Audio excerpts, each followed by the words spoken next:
बिस्मिल्लाहिर्रहमानिर्रहीम। मैं हूँ खुदायार चन्नड़।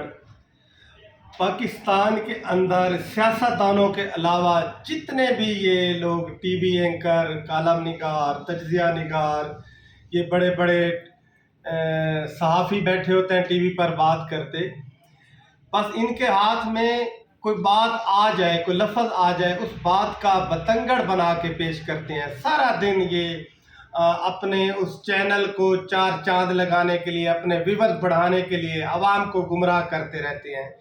जिस तरीके से अभी कोई भी किसी भी इदारे का कोई अहम जिम्मेदार बात करता है, कोई चीफ जस्टिस ऑफ पाकिस्तान हो, चीफ ऑफ आर्मी स्टाफ हो, DGI SPR हो, या कोई सियासतदान हो, कोई मुंह से एक बात निकाले, कोई लफ्ज़ निकाले, बस उसका मुंह से लफ्ज़ निकलना होता है, इन टीवी एंकरों की रोजी रोटी का सिलसिला शुरू हो जाता है। फिर उस बात को लेकर ऐसा उछालते हैं, ऐसा उनके अपनी मर्जी के मतलब निकालते हैं, जिस जगह से इनको लिफाफा मिला हुआ होता है, बस ये उस लफ्ज़ का मतलब निकाल के उसका मकसद उन्हीं के लिए ये पेश करते रहते हैं।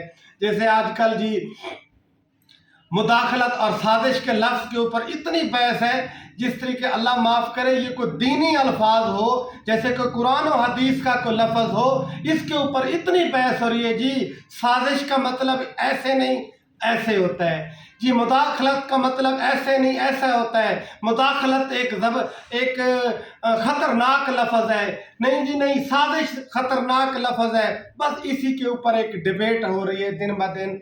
इनको सोचना चाहिए कि क्या इदारों के ऊपर रोज़ कीचड़ उछालते रहते हैं, क्योंकि ये इन टीवी एंकरों और ये तज्ज़िया निगारों को थोड़ा सा एहसास करना चाहिए।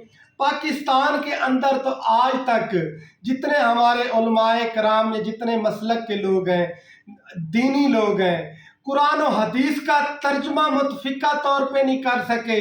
ये दुनियावी अल्फाज तो बात ही और है।